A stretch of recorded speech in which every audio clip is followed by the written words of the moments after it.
Votre cuisinière est revenue encore avec une autre délicieuse sauce de chez nous, chou magani, le magani de chou. Coucou tout le monde, j'espère que vous allez bien. Quant à moi, alhamdulillah, je vais très bien ainsi que ma famille. Bienvenue dans ma cuisine. Comme légumes, j'ai eu besoin d'un demi-chou, d'un oignon, une tomate, de la ciboulette, du gingembre, de l'ail et du piment.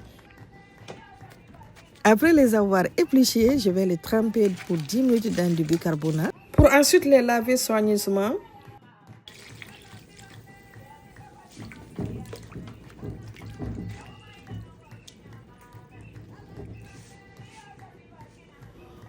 Aux légumes, je vais rajouter des écrevisses que j'ai soigneusement aussi bien lavées.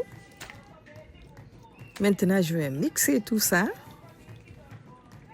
C'est le bon moment de vous demander de liker et de partager la vidéo.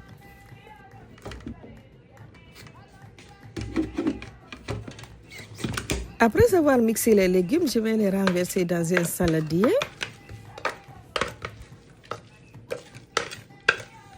Je vais rajouter l'eau avec laquelle j'ai rincé le mixeur et du concentré de tomate.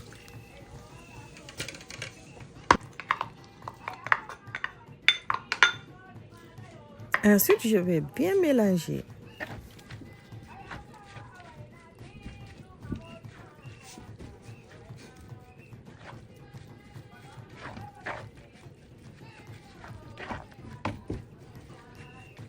Dans ma cocotte, je vais préchauffer environ 200 à 250 ml d'huile.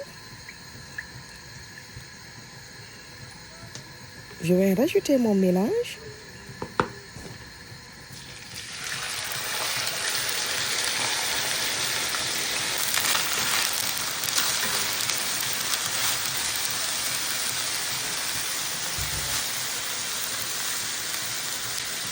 Ensuite, je vais rajouter du jarret de bœuf que j'avais fait cuire et du poisson frais.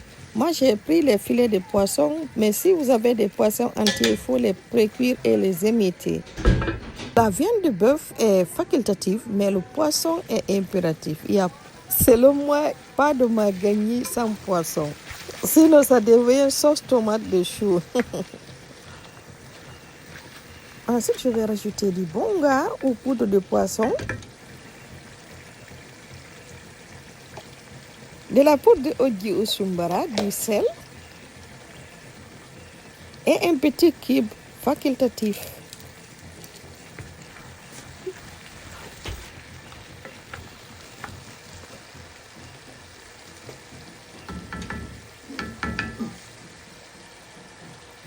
À ça, je vais rajouter le fond dans lequel j'ai cuit la viande. Vous pouvez ne pas ajouter du liquide dans votre chou magani, mais moi, je préfère quand mes choux ne sont pas croquants. Je vais rajouter aussi 3 gousses de piment pour les amateurs de piment. Ensuite, je vais couvrir et je vais laisser cuire à feu doux. N'oubliez de remuer de temps à autre pour que le bas ne crame pas.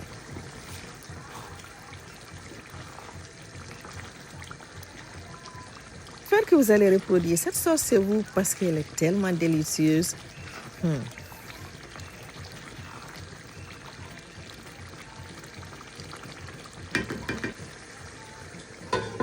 Vers la fin de la cuisson, je vais rajouter un bol de crevettes qui a été épluché, vidé et soigneusement lavé. Je vais rajouter aussi un peu de gombo râpé, ce n'est pas obligatoire, mais le gombo va lier votre sauce et ramollir plus davantage le chou.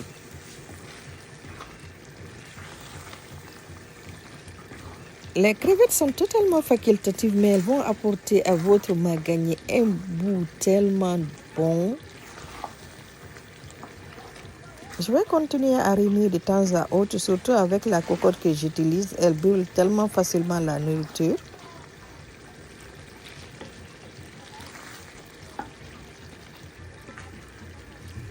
Vers la fin de la cuisson du riz, je vais rajouter quelques gombo que j'ai râpés.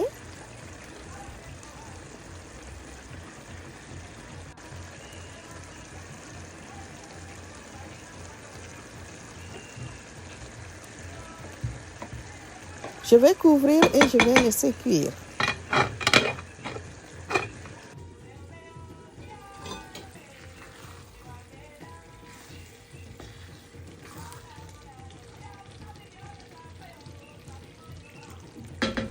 Ma sauce est prête.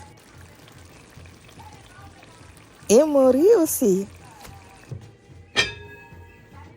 Pour le riz, je vais le mélanger avec le gombo.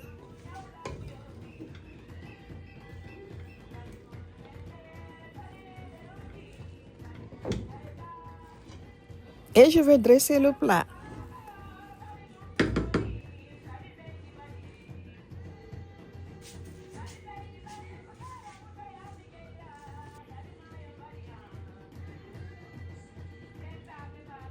Il ne me reste plus qu'à vous dire au revoir et à la prochaine recette. Bye bye.